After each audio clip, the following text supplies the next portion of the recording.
बंधुगण आपनकु स्वागत करुची। आशा करुची आपण माने समस्ते भलरे थिबे।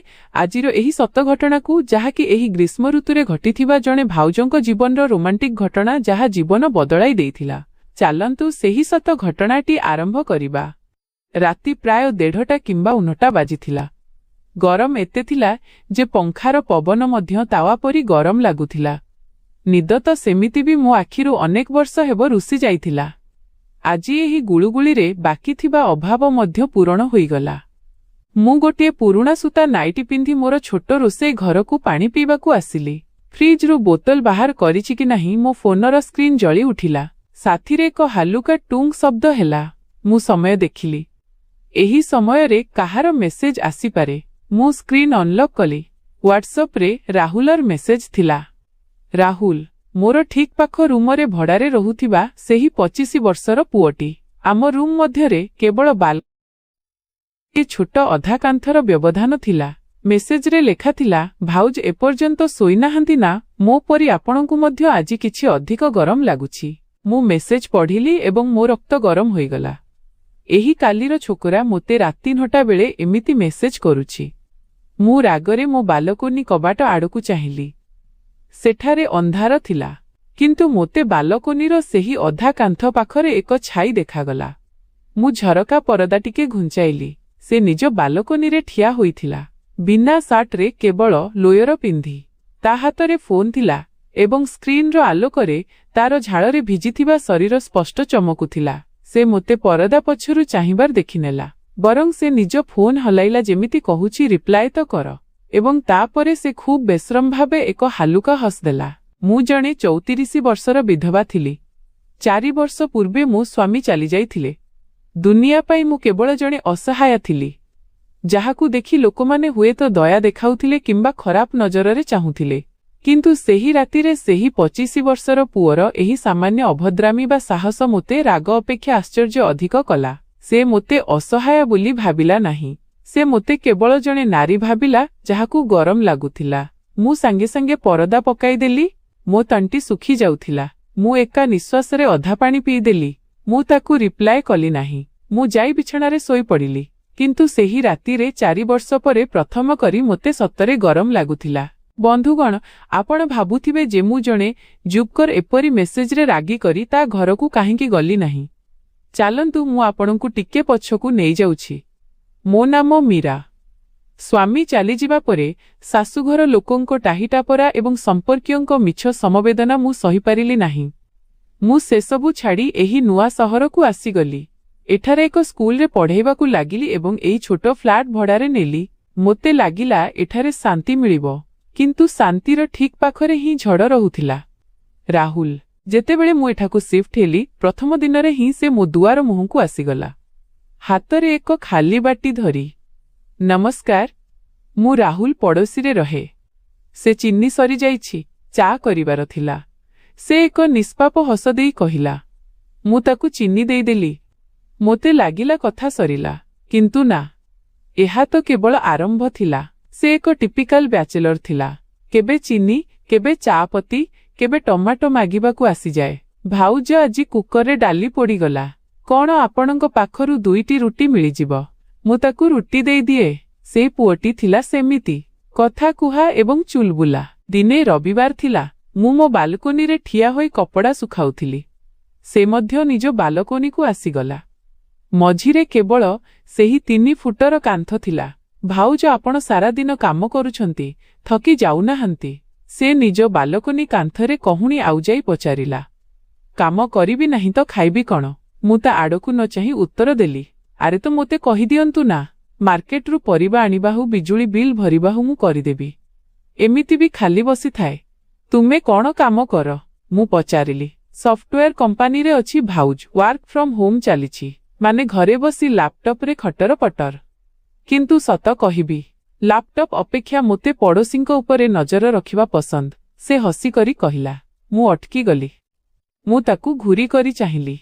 मो कहिबा माने हेउछि पड़ोसींको जत्न नेबा पसंद। से तुरंत कथा बदलाई देला, किंतु ता आखिर से दुष्टामी लुचि पारिला नाही। मु भीतर को आसीगली। एही पुओटी सीधा सड़क नथिला, किंतु जानिनी काहेकि तार एही कारनामा मोते खराब लागु नथिला। ସେହି ପୁରୁଷମାନଙ୍କ ଅପେକ୍ଷା ଭଲ ଥିଲା ଯେଉଁମାନେ ସହାନୁଭୂତି ନାମରେ ମୋତେ ଘୁରୁଥିଲେ। ଅନ୍ତତଃ ରାହୁଲ ଯାହା ବି ଥିଲା ମୁହଁ ଉପରେ ଥିଲା। ଧୀରେ ଧୀରେ ଆମ ବାଲକୋନି କଥା ସାଧାରଣ ହୋଇଗଲା।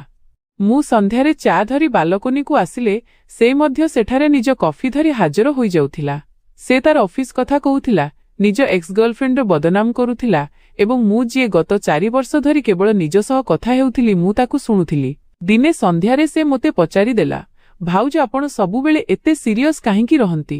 କେବେ ହସି ମଧ୍ୟ ଦିଅନ୍ତୁ। ହସିବା ପାଇଁ କିଛି କାରଣ ବି ତ ଥିବା ଦରକାର। ମୁଁ ଏକ ଶୁଖିଲା ହସ ଦେଲି। କାରଣ ତ ବହୁତ ଅଛି। ଦେଖନ୍ତୁ ମୋତେ ମୋ ଗର୍ଲଫ୍ରେଣ୍ଡ ଛାଡ଼ି ପଳାଇଲା। ବସ୍ ପ୍ରତିଦିନ ଗାଳି ଦିଅନ୍ତି, ଘର ମାଲିକ ଭଡ଼ା ବଢ଼ାଇବାକୁ ଧମକ ଦେଉଛନ୍ତି, ତଥାପି ମୁଁ ହସୁଛି। ତୁମେ ପାଗଳ ସେଥିପାଇଁ? ମୁଁ କଟାକ୍ଷ କଲି। ପାଗଳ ତ ଅଛି ଭାଉଜ, ସେ ମୋତେ ଚାହିଁଲା। କିନ୍ତୁ ସତ କହିବି, କେବେ କେବେ ରାତିରେ ମୋତେ ମଧ୍ୟ ବହୁତ ଏକୁଟିଆ ଲାଗେ। ଏମିତି ଲାଗେ ଯେମିତି ଦୁନିଆରେ କେହି ନାହାନ୍ତି। ତାର ଏହି କଥା ସିଧା ମୋ ହୃଦୟରେ ଆଘାତ କଲା। ସେଇ 25 ବର୍ଷର ଥିଲା ଏବଂ ମୁଁ 34 ବର୍ଷର। କିନ୍ତୁ ଏକୁଟିଆପଣ ତ ଦୁହିଁଙ୍କର ସମାନ ଥିଲା। ମୁଁ ତାକୁ ପଚାରିଲି, ତୁମେ କ'ଣ କର ଯେତେବେଳେ ଏକୁଟିଆ ଲାଗେ? ସେ ହଠାତ୍ ହସିଲା। ତା ଆଖିରେ ସେହି କମିନା ପଣିଆର ଚମକ ଆସିଗଲା। କିଛି ନାହିଁ ଭାଉଜ। ଫୋନରେ କିଛି ଖାସ୍ ଭିଡିଓ ଦେଖିନିଏ। ଯାହା ଅସଲ ଜୀବନରେ ମିଳେନି ସେସବୁ ସ୍କ୍ରିନରେ ଦେଖି କାମ ଚଳାଇନିଏ। ସେ ଆଖି ମାରିଲା। ମୁଁ ଲାଜେଇ ଗଲି। ମୋ ମୁହଁ ଲାଲ ହୋଇଗଲା। ବେଶରମ ତୁମେ ନମ୍ବର 1। ଆରେ ଭାଉଜ ଏଥିରେ ବେଶରମ କ'ଣ? ମଣିଷ ତ ରୋବୋଟ ନୁହେଁ। ଆଚ୍ଛା ଆପଣ ଯଦି କହିବେ ତେବେ ମୁଁ ଫୋନ୍ ଛାଡ଼ିଦେବି। ମୋତେ କାହିଁକି ପଚାରୁଛ? ତୁମ ଇଚ୍ଛା। ମୁଁ ମୁହଁ ବୁଲାଇ ନେଲି। କାହିଁକି ନା ମୋ ଇଚ୍ଛା ତ ଆପଣଙ୍କ ହାତରେ ଅଛି ନା ଭାଉଜ। ସେ ଖୁବ୍ ଧୀର ସ୍ୱରରେ କହିଲା। ମୁଁ ବୁଲି ଚାହିଁଲି। ସେ ମୋତେ ହିଁ ଚାହୁଁଥିଲା। ତାର ମୁହଁରେ ଏବେ କୌଣସି ମଜାକ ନଥିଲା। ସେ ମୋତେ ଖୁବ୍ ଗଭୀର ନଜରରେ ଚାହୁଁଥିଲା। ମୋ ହୃଦୟ ଏକ ମୁହୂର୍ତ୍ତ ପାଇଁ ଧଡ଼କିବା ଭୁଲିଗଲା। ମୁଁ କିଛି ନ କହି ଭିତରକୁ ଯାଇ କବାଟ ବନ୍ଦ କରିଦେଲି। ସେହି ରାତି ପରଠାରୁ ମୋତେ ଅନୁଭବ ହୋଇସାରିଥିଲା ଯେ ଆମ ମଧ୍ୟର ସେହି କାନ୍ଥ ଏବେ କେବଳ ଇଟା ଏବଂ ସିମେଣ୍ଟର ହୋଇ ରହିନାହିଁ। ସେଥିରେ ଆଉ କିଛି ମଧ୍ୟ ପାଙ୍ଗୁଥିଲା। ବନ୍ଧୁଗଣ, ଯେତେବେଳେ ଜଣେ ଏକୁଟିଆ ନାରୀକୁ କେହି ହସାଇବା ବାଲା ମିଳିଯାଏ ତେବେ ତାହା ତା ପାଇଁ କୌଣସି ଯାଦୁଠାରୁ କମ୍ ନୁହେଁ। ରାହୁଲର ଏହି ସାହସିକତା ମୋତେ ତାର ଆଡ଼କୁ ଟାଣୁଥିଲା। ଯଦି ଆପଣଙ୍କୁ ମଧ୍ୟ ରାହୁଲର ଏହି ସ୍ପଷ୍ଟବାଦୀ ଅନ୍ଦାଜ ପସନ୍ଦ ଆସୁଛି ତେବେ ଏହି କାହାଣୀକୁ ଗୋଟିଏ ଲାଇକ୍ ନିଶ୍ଚୟ କରିଦିଅନ୍ତୁ। ଗରମ ଦିନ ଥିଲା। ଦିନେ ଦ୍ୱିପ୍ରହରରେ ହଠାତ୍ ପାଗ ବଦଳିଲା ଏବଂ ଜୋରରେ ବର୍ଷା ଆରମ୍ଭ ହୋଇଗଲା। ମୁଁ ବାଲକୋନିରେ ବହୁତ ସାରା କପଡ଼ା ଶୁଖାଇବା ପାଇଁ ପକାଇଥିଲି। ମୁଁ ଦୌଡ଼ି ଯାଇ ବାଲକୋନିକୁ ଗଲି କପଡ଼ା ଆଣିବାକୁ। ପ୍ରବଳ ପବନ ବହୁଥିଲା ଏବଂ ବର୍ଷା ଟୋପା ସିଧା ବାଲକୋନିକୁ ଆସୁଥିଲା। 2 ମିନିଟରେ ହିଁ ମୁଁ ସମ୍ପୂର୍ଣ୍ଣ ଭିଜିଗଲି। ମୋର ସୂତା ଶାଢ଼ୀ ମୋ ଶରୀରରେ ଚିପକିଗଲା। ମୁଁ ଜଲ୍ଦି ଜଲ୍ଦି କପଡ଼ା ସାଉଁଟୁଥିଲି କି ସେତିକିବେଳେ ରାହୁଲ ମଧ୍ୟ ନିଜ ବାଲକୋନିକୁ ଆସିଗଲା। ସେ ବୋଧହୁଏ ଗାଧୋଇ କରି ବାହାରିଥିଲା। ତାର କାନ୍ଧରେ ଏକ ତଉଲିଆ ଥିଲା ଏବଂ ସେ କେବଳ ଏକ ସର୍ଟସ୍ ପିନ୍ଧିଥିଲା। ସେ ମୋତେ ଦେଖିଲା। ମୁଁ ସେହି ସମୟରେ ସେମିତି ଅବସ୍ଥାରେ ଥିଲି ଯେଉଁଠି କୌଣସି ବି ନାରୀ ଚାହିଁବନି ଯେ କୌଣସି ପର ପୁରୁଷ ତାକୁ ଦେଖୁ। ମୋ କପଡ଼ା ସମ୍ପୂର୍ଣ୍ଣ ରୂପେ ମୋ ଶରୀରରେ ଲାଗିଯାଇଥିଲା। ମୁଁ ଛଟପଟ ହୋଇଗଲି। ମୁଁ ଶୀଘ୍ର ଏକ ଚାଦର ନିଜ ଉପରେ ଘୋଡ଼ାଇବାକୁ ଚେଷ୍ଟା କଲି। କିନ୍ତୁ ସେ ନଜର ହଟାଇଲା ନାହିଁ। ସେ ସେଇଠି ନିଜ ବାଲକୋନି କାନ୍ଥ ପାଖରେ ଠିଆ ହୋଇ ରହିଲା। ସେ ନିଜ ତଉଲିଆରେ ନିଜ ବାଳ ଶୁଖାଉଥିଲା। କିନ୍ତୁ ତାର ନଜର ସିଧା ମୋ ଉପରେ ଥିଲା। କ'ଣ ଦେଖୁଛ? ମୁଁ ନିଜ ଶାଢ଼ୀ ଠିକ୍ କରି ଟିକେ ଜୋରରେ କହିଲି। ସେ ନିଜ କାନ୍ଥର ଆହୁରି ପାଖକୁ ଆସିଗଲା। ଏବେ ଆମ ମଧ୍ୟରେ ମୁସ୍କିଲରେ ଏକ ହାତର ବ୍ୟବଧାନ ଥିଲା। ଭାବୁଛି ଭାଉଜ, ସେ ଖୁବ୍ ସହଜରେ କହିଲା। ଏହି ବର୍ଷା ପାଣି ମଧ୍ୟ ବଡ଼ ଭାଗ୍ୟବାନ। ଯେଉଁଠି ଆମେ ପହଞ୍ଚି ପାରୁନାହୁଁ ସେଠାରେ ଏହା ବିନା ଅନୁମତିରେ ପହଞ୍ଚିଯାଏ। ମୋର ଦେହ ଶିହରି ଉଠିଲା। ରାହୁଲ ନିଜ ଜିଭ ସମ୍ଭାଳ, ମୁଁ କହିଲି କିନ୍ତୁ ମୋ ସ୍ୱରରେ ସେହି କଠୋରତା ନଥିଲା ଯାହା ରହିବା କଥା। ମୁଁ ତ ସମ୍ଭାଳୁଛି ଭାଉଜ। ସେ ଟିକେ ଆହୁରି ନେଇଗଲା। ତାର ବଡିର ସେହି କଷି ହୋଇଥିବା ଶିରାଗୁଡ଼ିକ ବର୍ଷାରେ ଆହୁରି ସ୍ପଷ୍ଟ ଦେଖାଯାଉଥିଲା। ମୋର ପୂରା ଶରୀର ଥରିବାକୁ ଲାଗିଲା। ଥଣ୍ଡାରେ ନୁହେଁ, ତାର ଚାହିଁବା ଢଙ୍ଗରେ। ତୁମେ ଭିତରକୁ ଯାଅ, ମୁଁ କହିଲି ଏବଂ ବାକି କପଡ଼ା ଛାଡ଼ି ଭିତରକୁ ପଳାଇ ଆସିଲି। ମୁଁ କବାଟ ବନ୍ଦ କରିଦେଲି ଏବଂ ଦର୍ପଣ ସାମ୍ନାରେ ଯାଇ ଠିଆ ହେଲି। ମୁଁ ନିଜକୁ ଦେଖିଲି। 4 ବର୍ଷ ହୋଇଗଲା। ମୁଁ କେବେ ନିଜକୁ ସେହି ନଜରରେ ଦେଖିନଥିଲି ଯେଉଁ ନଜରରେ ଆଜି ରାହୁଲ ଦେଖିଥିଲା। କ'ଣ ମୁଁ ସତରେ ଏତେ ଖରାପ ଦେଖାଯାଉନି? କ'ଣ ଜଣେ 25 ବର୍ଷର ପୁଅ ସତରେ ମୋ ପରି ଜଣେ 34 ବର୍ଷର ବିଧବା ଉପରେ ଆଗ୍ରହ ରଖିପାରେ? କିମ୍ବା ସେ କେବଳ ମୋର ମଜା ନେଉଥିଲା? କିନ୍ତୁ ସେ ଯାହା ବି ଥିଲା ସେହି ବର୍ଷା ଦ୍ୱିପ୍ରହର ମୋ ଭିତରେ ଏମିତି ଏକ ନିଆଁ ଲଗାଇ ଦେଇଥିଲା ଯାହାକୁ ଲିଭାଇବା ଏବେ ମୋ ବସର କଥା ଲାଗୁନଥିଲା। ସେହି ରାତିର କଥା। ବର୍ଷା ଏବେ ମଧ୍ୟ ହେଉଥିଲା। ହଠାତ୍ ପୁରା ଅଞ୍ଚଳର ବିଜୁଳି କଟିଗଲା। ମୋ ରୁମ୍ ସମ୍ପୂର୍ଣ୍ଣ ଅନ୍ଧାରରେ ବୁଡ଼ିଗଲା। ମୋତେ ଅନ୍ଧାରକୁ ବହୁତ ଡର ଲାଗେ। ମୁଁ ବ୍ୟତିବ୍ୟସ୍ତ ହୋଇ ଉଠିଲି। ମୋ ଫୋନର ବ୍ୟାଟେରୀ ମଧ୍ୟ ସରିଯାଇଥିଲା। ମୁଁ ମହମବତୀ ଖୋଜିବା ପାଇଁ ଅନ୍ଧାରରେ ହାତପାତି ଖୋଜୁଥିଲି। ସେତିକିବେଳେ ମୋ ଦୁଆରେ ଖଟଖଟ ଶବ୍ଦ ହେଲା। ଭାଉଜ, ଭାଉଜ ଆପଣ ଠିକ୍ ଅଛନ୍ତି? ବାହାରୁ ରାହୁଲର ସ୍ୱର ଆସିଲା। ମୁଁ ଯାଇ କବାଟ ଖୋଲିଲି। ସେଇ ସାମ୍ନାରେ ଠିଆ ହୋଇଥିଲା। ତା ହାତରେ ମୋବାଇଲର ଟର୍ଚ୍ଚ ଥିଲା। ଲାଇଟ୍ ଚାଲିଯାଇଛି। ମୋତେ ଲାଗିଲା ଆପଣ ଡରି ଯାଇଥିବେ, ସେ କହିଲା। ହଁ, ସେ ମୋତେ ମହମବତୀ ମିଳୁନି। କିଛି କଥା ନାହିଁ, ମୁଁ ମୋ ପାଖରେ ଥିବାଟା ଦେଇଦେଉଛି। ସେ ଭିତରକୁ ଆସିଗଲା।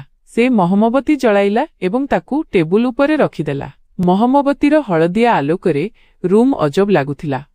ମୁଁ ବସିବି? ମୋ ରୁମରେ ବହୁତ ଗରମ ହେଉଛି, ସେ ପଚାରିଲା। ହଁ ବସ୍।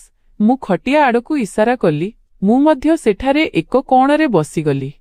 ସେ ଅନ୍ୟ କୋଣରେ ବସିଗଲା। ବାହାରେ ବର୍ଷାର ଶବ୍ଦ ଥିଲା ଏବଂ ଭିତରେ ଏକ ଭାରି ନୀରବତା। ଭାଉଜ, ସେ ସେହି ନୀରବତା ଭାଙ୍ଗିଲା। ଏହି ଅନ୍ଧାରରେ ତ ଭୂତ ମଧ୍ୟ ଆସିଯାଏ, ତେବେ ମୁଁ ତାକୁ ଡରାଇ ଘଉଡ଼ାଇ ଦେବି।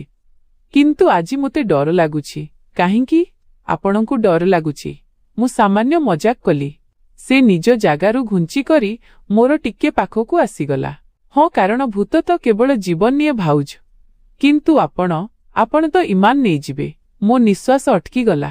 ସେ ମୋର ଏତେ ପାଖକୁ ଆସିଯାଇଥିଲା ଯେ ମୋତେ ତାର ପରଫ୍ୟୁମର ବାସ୍ନା ଆସୁଥିଲା। ସେ ନିଜ ହାତ ବଢ଼ାଇଲା। ମୁଁ ପଛକୁ ହଟିଯିବାକୁ ଥିଲି, କିନ୍ତୁ ସେ ମୋ ମୁହଁରେ ପଡ଼ିଥିବା ମୋର ଓଦା ବାଳକୁ ଧୀରେ କରି ମୋ କାନ ପଛରେ କରିଦେଲା। ତାର ଆଙ୍ଗୁଠିର ସେହି ସ୍ପର୍ଶ ମୋ ବେକରେ, ମୋ ଶରୀରରେ କରେଣ୍ଟ ପରି ଖେଳିଗଲା। 4 ବର୍ଷ, ପୁରା 4 ବର୍ଷ ପରେ କେହି ଜଣେ ପୁରୁଷ ମୋତେ ଏମିତି ଛୁଇଁଥିଲା। ମୋର ଇଚ୍ଛା ହେଉଥିଲା ଯେ ମୁଁ ତାକୁ କଷି କରି ଧରିପକାନ୍ତି। ମୁଁ ସେହି ସବୁ ସୀମା ଭାଙ୍ଗି ଦିଅନ୍ତି ଯାହା ସମାଜ ମୋ ଉପରେ ଲଦି ଦେଇଛି।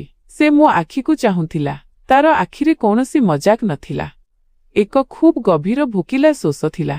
ଭାଉଜ, ସେ ଫୁସଫୁସେଇ କହିଲା, ଆପଣ ମଧ୍ୟ ଚାହୁଁଛନ୍ତି ନା? ତାର ହାତ ମୋ ବେକ ଦେଇ ମୋ କାନ୍ଧ ଉପରକୁ ଆସିଗଲା। ବନ୍ଧୁଗଣ, ସେହି ଅନ୍ଧାର ରୁମରେ ଯେତେବେଳେ ଜଣେ 25 ବର୍ଷର ଯୁବକର ଗରମ ହାତ ମୋ କାନ୍ଧରେ ପଡ଼ିଲା, ତେବେ ମୋର ସବୁ ନୀତି ଆଦର୍ଶ, ସବୁ ମର୍ଯ୍ୟାଦା ଭାଙ୍ଗିବାକୁ ଲାଗିଲା। ଗୋଟିଏ ପଟେ ମୋର ବୟସ ଥିଲା, ମୋର ବିଧବା ହେବାର କଳଙ୍କ ଥିଲା ଏବଂ ଅନ୍ୟପଟେ ମୋର ସେହି ଶାରୀରିକ ଭୋକ ଥିଲା ଯାହା ଆଜି ଏକ ଆଗ୍ନେୟଗିରି ପରି ଫାଟିବାକୁ ପ୍ରସ୍ତୁତ ଥିଲା।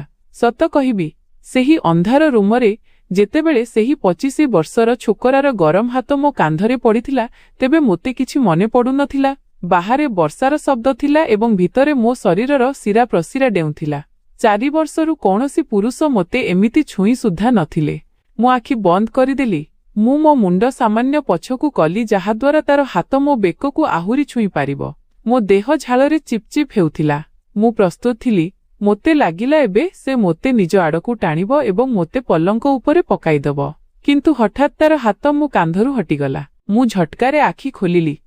ମହମବତୀର ହଳଦିଆ ଆଲୋକରେ ମୁଁ ଦେଖିଲି ସେ ମୁଠାରୁ 2 ପାଦ ପଛକୁ ହଟି ସାରିଥିଲା। ତାର ଛାତି ଜୋରରେ ଉପର ତଳ ହେଉଥିଲା, ଯେମିତି ସେ ନିଜକୁ ବହୁତ କଷ୍ଟରେ କଣ୍ଟ୍ରୋଲ କରୁଛି। କ'ଣ ହେଲା? ମୋ ମୁହଁରୁ ହଠାତ୍ ବାହାରି ପଡ଼ିଲା। ସ୍ୱର ଏତେ ଭାରି ଥିଲା ଯେ ମୋତେ ନିଜ ସ୍ୱର ନିଜକୁ ଲାଗିଲା ନାହିଁ। ରାହୁଲ ଏକ ଦୀର୍ଘ ନିଶ୍ୱାସ ନେଲା। ସେ ନିଜ ଟର୍ଚ୍ଚ ଉଠାଇଲା। ଭାଉଜ, ସେ ଖୁବ୍ ଶାନ୍ତ ଏବଂ ଭାରି ସ୍ୱରରେ କହିଲା, ମୁଁ କୌଣସି ଚୋର କିମ୍ବା ବଦମାସ ନୁହେଁ ଯିଏ ଏହି ଅନ୍ଧାର ଏବଂ ଆପଣଙ୍କ ଏହି ଅବସ୍ଥାର ଫାଇଦା ଉଠାଇବ। ମୋତେ ଜଣାଉଛି ଆପଣ ଏବେ ଦୁର୍ବଳ ପଡ଼ିଯାଉଛନ୍ତି। ମୋତେ ଏକ ମୁହୂର୍ତ୍ତ ପାଇଁ ବହୁତ ଲାଜ ଲାଗିଲା। ଏମିତି ଲାଗେ ଯେମିତି ସେ ମୋତେ ଦର୍ପଣ ଦେଖାଇ ଦେଇଛି। ସେ କବାଟ ଆଡ଼କୁ ବଢ଼ିଲା। ଯାଉ ଯାଉ ଅଟକିଗଲା ଏବଂ ବୁଲିପଡ଼ି କହିଲା, ମୁଁ ଆପଣଙ୍କୁ ଚାହେଁ। ଏହି କଥା ସତ, କିନ୍ତୁ ଯେଉଁଦିନ ଆପଣ ନିଜେ ମୋ ରୁମ୍ କବାଟ ପାଖକୁ ଆସି ଭିତରୁ କୁଣ୍ଡି ଲଗାଇବେ, ସେହିଦିନ କିଛି ହେବ। ଏହିପରି ଅନ୍ଧାରରେ ଲୁଚି କରି ନୁହେଁ। ସେ କବାଟ ଖୋଲିଲା ଏବଂ ଚାଲିଗଲା। ମୁଁ ସେଇଠି ଖଟିଆ ଉପରେ ଧପାସ କରି ବସିପଡ଼ିଲି। ମୋର ପୂରା ଶରୀର ଥରୁଥିଲା। ମୋ ନଜରରେ ତାର ଯେଉଁ ଆୱାରା ଭାବମୂର୍ତ୍ତି ଥିଲା, ତାହା ଭାଙ୍ଗି ଚୁରମାର ହୋଇ ସାରିଥିଲା। ଏବେ ମୋ ହୃଦୟରେ ତା ପାଇଁ କେବଳ ବାସନା ନୁହେଁ, ସମ୍ମାନ ଏବଂ ଏକ ଗଭୀର ଆକର୍ଷଣ ସୃଷ୍ଟି ହୋଇଥିଲା। ସେହି ରାତି ପରଠାରୁ ଆମ ମଧ୍ୟର ସେହି କାନ୍ଥ ତ ଯେମିତି ଭାଙ୍ଗି ହିଁ ଯାଇଥିଲା। ଏବେ ଆମେ କେବଳ ପଡ଼ୋଶୀ ନଥିଲୁ, ଆଖିରେ ଆଖିରେ କଥା ହେବାକୁ ଲାଗିଲା। ସେ ମୋର ବହୁତ ସାହାଯ୍ୟ କରିବାକୁ ଲାଗିଲା। ବଜାରରୁ ଭାରି ସାମାନ ଆଣିବା ହେଉ କିମ୍ବା ସିଲିଣ୍ଡର ବଦଳାଇବା ହେଉ, ସେ ବିନା କହି କରିଦେଉଥିଲା। ଦିନେ ମୋର ଦେହ ବହୁତ ଖରାପ ହୋଇଗଲା। ପ୍ରବଳ ଜ୍ୱର ଥିଲା। ଦେହ ଏମିତି ଭାଙ୍ଗୁଥିଲା ଯେମିତି କେହି ଲାଠିରେ ପିଟିଛି। ମୁଁ ବିଛଣାରୁ ଉଠି ମଧ୍ୟ ପାରୁନଥିଲି। ରାହୁଲକୁ ଜଣାପଡ଼ିଲା ତ ସେ ସିଧା ମୋ ରୁମକୁ ଆସିଗଲା। ସେ ମୋ ମୁଣ୍ଡରେ ଓଦାପଟି ରଖିଲା। ରୋଷେଇ ଘରକୁ ଯାଇ ନିଜ ହାତରେ ଖେଚୁଡ଼ି ତିଆରି କଲା ଏବଂ ମୋତେ ଖୁଆଇଲା। ସେ ମୋ ମୁଣ୍ଡରେ ବାମ୍ ଲଗାଉଥିଲା। ତାର ଆଙ୍ଗୁଠିରେ ଯେଉଁ ଏକ କୋମଳତା ଥିଲା ତାହା ମୋତେ ଭିତର ପର୍ଯ୍ୟନ୍ତ ଶାନ୍ତି ଦେଉଥିଲା। ରାହୁଲ, ମୁଁ ଦୁର୍ବଳ ସ୍ୱରରେ ପଚାରିଲି, ତୁ ମୋର ଏତେ ଯତ୍ନ କାହିଁକି ନେଉଛୁ? ମୁଁ ତ ତୋର କିଛି ଲାଗେନି। ସେ ବାମ୍ ଡବା ବନ୍ଦ କଲା ଏବଂ ହସିକରି କହିଲା, ଆରେ ଭାଉଜ, ଏହା ତ ମୋର ଲଙ୍ଗ ଟର୍ମ ଇନଭେଷ୍ଟମେଣ୍ଟ। କଣ ମାନେ? ମୁଁ ଆଖି କୁଞ୍ଚିତ କଲି। ସେ ନିଜର ସେହି କମିନା ହସ ସହ କହିଲା, ମାନେ ଏହା ଯେ ଏବେ ଆପଣଙ୍କ ସେବା କରୁଛି। କଣ ଜାଣିଛି, କାଲି ରିଟର୍ଣ୍ଣରେ କିଛି ବହୁତ ବଢ଼ିଆ ଏବଂ ମିଠା ମିଳିଯାଇପାରେ। ଶେଷରେ ପରିଶ୍ରମର ଫଳ ତ ମିଳେନା। ମୁଁ ତାର ବାହୁରେ ଏକ ହାଲୁକା ଚାପୁଡ଼ା ମାରିଲି। କମିନା, ତୁ କେବେ ସୁଧୁରିବୁନି। ସିରିୟସ୍ କଥାରେ ବି ତୋତେ ତୋର ଘଟିଆ କଥା ପୁରାଇବାର ଅଛି। ଆରେ ଭାଉଜ, ଏହା ଘଟିଆ କେଉଁଠି? ଏହା ତ କମର୍ସର ସିଧା ନିୟମ। ସେ ଅଟ୍ଟହାସ୍ୟ କରି ହସିବାକୁ ଲାଗିଲା। ତାର ଏହି ନିର୍ଭୀକ କଥା ମୋ ଜ୍ୱରକୁ ମଧ୍ୟ ଯେମିତି ଅଧା କରିଦେଇଥିଲା। ମୋତେ ତା ସହ ବହୁତ ହାଲୁକା ଏବଂ ସୁରକ୍ଷିତ ଅନୁଭବ ହେଉଥିଲା। କିଛି ଦିନ ପରର କଥା। ମୁଁ ମୋହଲ୍ଲାର କିରାନା ଦୋକାନକୁ ଯାଇଥିଲି। ସେଠାରେ ଏକ 55-60 ବର୍ଷର ବୁଢ଼ା ରହୁଥିଲା। ବର୍ମାଜୀ। ତାର ନଜର ବହୁତ ହି ଖରାପ ଥିଲା। ସେ ସବୁବେଳେ ନାରୀମାନଙ୍କୁ ଏମିତି ଚାହୁଁଥିଲା ଯେମିତି ସେମାନଙ୍କୁ କପଡ଼ା ଆରପାର ଦେଖୁଛି। ମୁଁ ସାମାନ ନେଉଥିଲି। ସେତିକି ବେଳେ ବର୍ମାଜୀ ମୋର ଠିକ୍ ପଛରେ ଆସି ଠିଆ ହୋଇଗଲେ। ସେ ଜାଣି ଜାଣି ନିଜ କାନ୍ଧ ମୋ କାନ୍ଧରେ ଘଷିଲେ। ମୋତେ ଏତେ ଘୃଣା ଲାଗିଲା ଯେ ମୁଁ ସାଙ୍ଗେ ସାଙ୍ଗେ ପଛକୁ ବୁଲି ତାଙ୍କୁ ଚାହିଁଲି। ଏହା କଣ ଅଭଦ୍ରାମୀ ବର୍ମାଜୀ? ଦେଖାଯାଉନି କି? ସେ ବୁଢ଼ା ବେଶରମ ଭାବେ ଦାନ୍ତ ଦେଖାଇ କହିଲା, ଆରେ ମିରାଜୀ, ଭୁଲରେ ଲାଗିଗଲା। ସେମିତି ବି ଏତେ ଭରପୁର ଯୌବନ ନେଇ ଚାଲିଲେ ଯେ କେହି ବି ପିଟି ହୋଇଯିବ। ଏକୁଟିଆ ରହୁଛ, କେବେ ଆମକୁ ବି ସେବାର ସୁଯୋଗ ଦିଅ। ମୋ ଆଖିରେ ଅପମାନରେ ଲୁହ ଆସିଗଲା। ମୁଁ କିଛି କହିବାକୁ ଯାଉଥିଲି କି ସେତିକି ବେଳେ ପଛରୁ ଏକ ଜୋରଦାର ଧକ୍କା ବର୍ମାଜୀଙ୍କୁ ଲାଗିଲା। ସେଇ ସିଧା ଯାଇ ଦୋକାନର କାଉଣ୍ଟରରେ ପଡ଼ିଲେ। ରାହୁଲ ଠିଆ ହୋଇଥିଲା ସେଠାରେ। ତାର ମୁହଁ ରାଗରେ ଲାଲ ହୋଇଯାଇଥିଲା। ତାର ବେକର ଶିରା ଟାଣି ହୋଇଯାଇଥିଲା। ସେ ଆଗକୁ ବଢ଼ି ବର୍ମାଜୀଙ୍କ କଲର ଧରିନେଲା ଏବଂ ତାଙ୍କୁ ପବନରେ ଟେକିଦେଲା। ବୁଢ଼ା ରାହୁଲ ଗର୍ଜିଲା, ଯଦି ଆଜି ପରେ ତୋର ଏହି ପଚା ଆଖି ମୋ ଭାଉଜଙ୍କ ଉପରେ ପଡ଼ିଲା ନା, ତେବେ ଆଖି ବାହାର କରି ଗୋଟେ ଖେଳିବି। ବୁଝିଲୁ? ତୋର ସେହି ବୟସ ଯେଉଁଠି ତୋତେ ରାମ ରାମ କରିବା କଥା। ଏବଂ ତୁ ଏଠି। ପରବର୍ତ୍ତୀ ସମୟରେ ଦେଖାଗଲୁ ତ ଗୋଡ଼ ଭାଙ୍ଗି ହାତରେ ଧରାଇଦେବି। ବର୍ମାଜୀ ଡରରେ ଥରିବାକୁ ଲାଗିଲେ ଏବଂ ସେଠାରୁ ଲାଞ୍ଜ ଜାକି ପଳାଇଲେ। ରାହୁଲ ମୋ ଆଡ଼କୁ ଚାହିଁଲା। ତାର ରାଗ ଏପର୍ଯ୍ୟନ୍ତ ଶାନ୍ତ ହୋଇନଥିଲା। ସେ ମୋ ବ୍ୟାଗ୍ ଉଠାଇଲା ଏବଂ କହିଲା, ଚାଲନ୍ତୁ ଭାଉଜ। ରାସ୍ତାରେ ଆମେ ଚୁପ୍ ଥିଲୁ। ମୋତେ ଭିତରେ ଭିତରେ ଏକ ଅଜବ ଖୁସି ହେଉଥିଲା। ଆଜି ପର୍ଯ୍ୟନ୍ତ କେହି ମୋ ପାଇଁ ଠିଆ ହୋଇନଥିଲେ। ଶାଶୁଘର ଲୋକେ ମୋତେ ଡାହାଣୀ କହିଲେ। ପଡ଼ୋଶୀମାନେ ଟାହିଟାପରା କଲେ। କିନ୍ତୁ ଏହି 25 ବର୍ଷର ପୁଅ ଆଜି ଭରା ବଜାରରେ ମୋ ସମ୍ମାନ ପାଇଁ ଜଣେ ବୁଢ଼ା ଉପରେ ହାତ ଉଠାଇଥିଲା। ଘରେ ପହଞ୍ଚି ମୁଁ ତାକୁ କହିଲି, ରାହୁଲ, ତତେ ଏମିତି କରିବା କଥା ନଥିଲା। ସେ ବୟସରେ ବଡ଼। କଥା ବଢ଼ି ଯାଇଥାନ୍ତା। ସେ ମୋ ଆଖିରେ ସିଧା ଚାହିଁଲା। ଭାଉଜୀ, ଆପଣଙ୍କୁ ସମ୍ମାନ ଦେଇପାରେନି। ସେ ମୋ ନଜରରେ କୁକୁର ଏବଂ କୁକୁରମାନଙ୍କର କୌଣସି ବୟସ ନଥାଏ। ଆପଣ ମୋର ଦାୟିତ୍ୱ। ଆପଣ ମୋର ଦାୟିତ୍ୱ। ଏହି 4ଟି ଶବ୍ଦ ମୋ ହୃଦୟରେ ଯେଉଁ ଆଘାତ ଦେଇଥିଲା ତାହା ମୁଁ ଶବ୍ଦରେ କହିପାରିବି ନାହିଁ। ସେହିଦିନ ମୋର ପକ୍କା ବିଶ୍ୱାସ ହୋଇଗଲା ଯେ ଏହି ପୁଅଟି ମୋ ପାଇଁ କିଛି ବି କରିପାରେ। ବନ୍ଧୁଗଣ, ଯେତେବେଳେ କେହି ପୁଅ ଆପଣଙ୍କ ପାଇଁ ଦୁନିଆ ସହ ଲଢ଼ିଯାଏ, ତେବେ ଜଣେ ନାରୀର ହୃଦୟ ତା ପାଇଁ ଆପେ ଆପେ ଖୋଲିଯାଏ।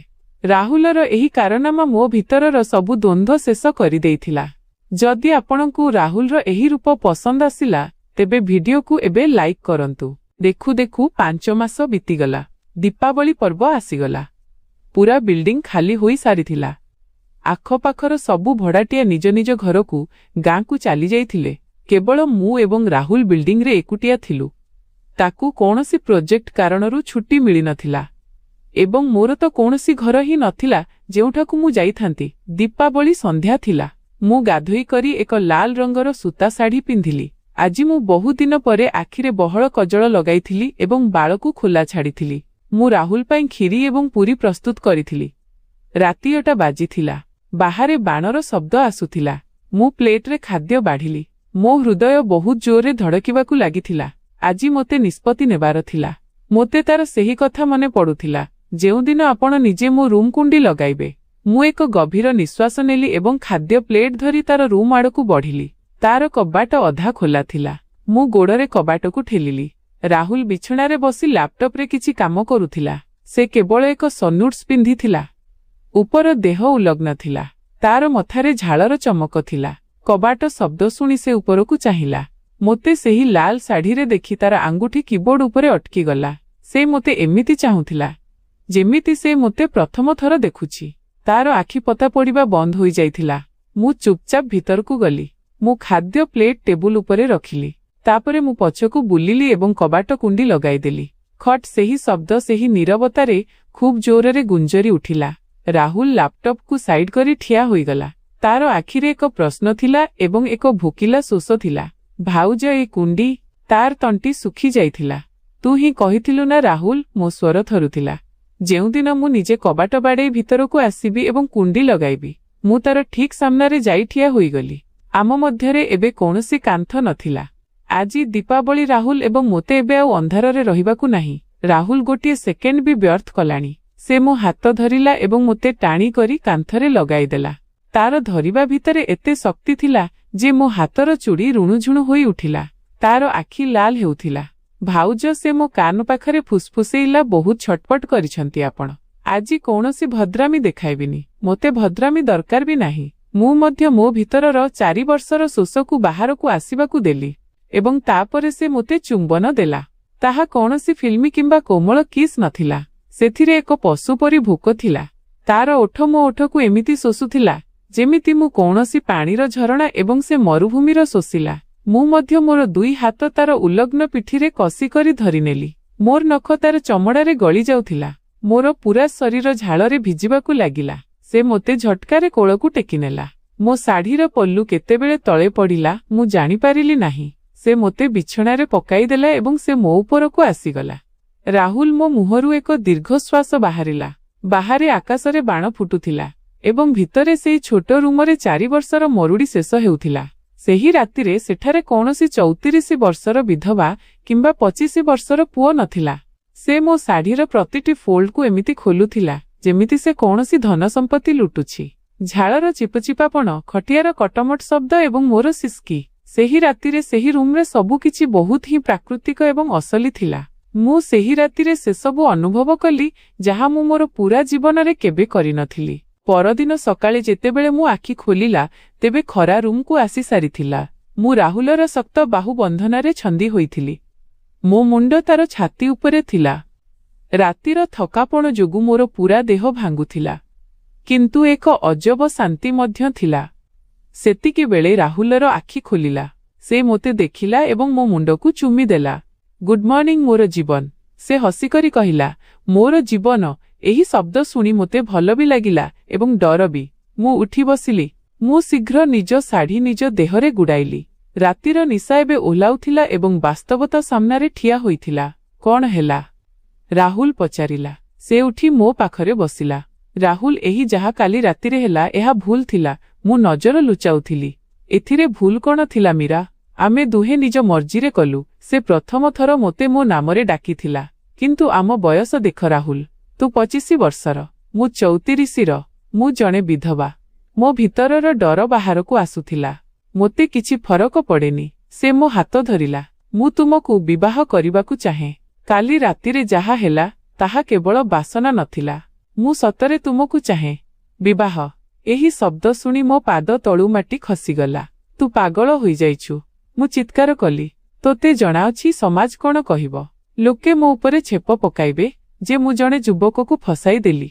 ମୋ ଶାଶୁଘର ଲୋକେ ମୋତେ ଜୀବନରୁ ମାରିଦେବେ। ଏବଂ 10 ବର୍ଷ ପରର କଥା ଚିନ୍ତା କର ରାହୁଲ। ଯେତେବେଳେ ତୁ 35ର ହେବୁ ପୂରା ଯୁବକ, ସେତେବେଳେ ମୁଁ 84ର ହୋଇଯାଇଥିବି। ସେତେବେଳେ ତୁ ମୋତେ ଛାଡ଼ିଦେବୁ କୌଣସି ଜୁଆନ ଝିଅ ପାଇଁ। ମୋ ଆଖିରୁ ଲୁହ ବୋହିବାକୁ ଲାଗିଲା। ରାହୁଲ ମୋତେ କାନ୍ଧରୁ ଧରି ହଲାଇ ଦେଲା। ମୀରା, ଚୁପ୍ ହୋଇଯା। ମୁଁ ସେଇ ଘଟିଆ ମଣିଷ ନୁହେଁ ଯିଏ ବୟସ ଦେଖି ପ୍ରେମ କରେ। ମୋତେ ତୁମ ସାଙ୍ଗରେ ରହିବାର ଅଛି। ମୁଁ ଆଜି ହିଁ ତୁମ ସହ କୋର୍ଟ ଯାଇ ବିବାହ କରିବାକୁ ପ୍ରସ୍ତୁତ। ତାର ଆଖିରେ ସତ୍ୟତା ଥିଲା। ସେ ସତରେ ମୋତେ ବିବାହ କରିବାକୁ ଚାହୁଁଥିଲା। କିନ୍ତୁ ମୁଁ ଡରି ଯାଇଥିଲି। ମୁଁ ନିଜ ହାତ ଛଡ଼ାଇଲି ଏବଂ ମୋ ରୁମକୁ ଦୌଡ଼ି ଆସିଲି। ମୁଁ କବାଟ ବନ୍ଦ କରିଦେଲି। ମୁଁ କବାଟରେ ଆଉଜି ତଳେ ବସିପଡ଼ିଲି। ଗୋଟିଏ ପଟେ ସେହି ପୁଅଟି ଥିଲା ଯିଏ ମୋତେ ମୋର ଅନ୍ଧାରରୁ ବାହାର କଲା, ମୋତେ ପୁଣି ଥରେ ବଞ୍ଚିବା ଶିଖାଇଲା, ମୋତେ ଜଣେ ନାରୀ ହେବାର ଅନୁଭବ ଦେଲା। ସେ ମୋତେ ବିବାହ କରିବା ଜିଦରେ ଅଟଳ ଥିଲା ଏବଂ ଅନ୍ୟପଟେ ଏହି ନିଷ୍ଠୁର ସମାଜ ଥିଲା। ଏହି ବୟସର 9 ବର୍ଷର ବ୍ୟବଧାନ ଥିଲା। ବନ୍ଧୁଗଣ, ମୋର ବାସନା ଏବଂ ମୋର ଏକୁଟିଆପଣ ତ ସେହି ରାତିରେ ମିଟିଗଲା। କିନ୍ତୁ ଏବେ ମୁଁ ଏକ ବହୁତ ବଡ଼ ଧର୍ମ ସଙ୍କଟରେ ଫସିଯାଇଛି। ରାହୁଲ ମୋ କବାଟ ବାହାରେ ଠିଆ ହୋଇଛି ଏବଂ କହୁଛି ଯେ ଯଦି ମୁଁ କବାଟ ଖୋଲିବିନି ତେବେ ସେ ଏହାକୁ ଭାଙ୍ଗିଦେବ। ମୋ ହୃଦୟ କହୁଛି ଯେ ମୁଁ ସାରା ଦୁନିଆର ଖାତିର ନକରି ତାର ବାହୁ ବନ୍ଧନକୁ ଚାଲିଯାଏ। କିନ୍ତୁ ମୋ ମୁଣ୍ଡ କହୁଛି ଯେ ଏହି ସମ୍ପର୍କ କେବେ ତିଷ୍ଠି ପାରିବନି ଏବଂ ଶେଷରେ ମୁଁ ହିଁ ବରବାଦ ହେବି। ମୁଁ କଣ କରିବି? କଣ ବୟସର ବ୍ୟବଧାନ ସତରେ ପ୍ରେମଠାରୁ ବଡ଼ ହୋଇଥାଏ? କଣ ଜଣେ 34 ବର୍ଷର ବିଧବାକୁ ଅଧିକାର ଅଛି ଯେ ସେ ଜଣେ 25 ବର୍ଷର ପୁଅ ସହ ବିବାହ କରି ନିଜର ନୂଆ ଦୁନିଆ ଗଢ଼ିବ? ମୋତେ ଆପଣଙ୍କ ସାହାରାର ବହୁତ ଆବଶ୍ୟକତା ଅଛି। ମୋତେ କମେଣ୍ଟରେ ଜଣାନ୍ତୁ ଯେ ମୋତେ କବାଟ ଖୋଲି ତାକୁ ଆପଣେଇ ନେବା ଉଚିତ କିମ୍ବା କିଛି ନ କହି ଏହି ସହର ଛାଡ଼ି ସବୁଦିନ ପାଇଁ ପଳାଇବା ଉଚିତ।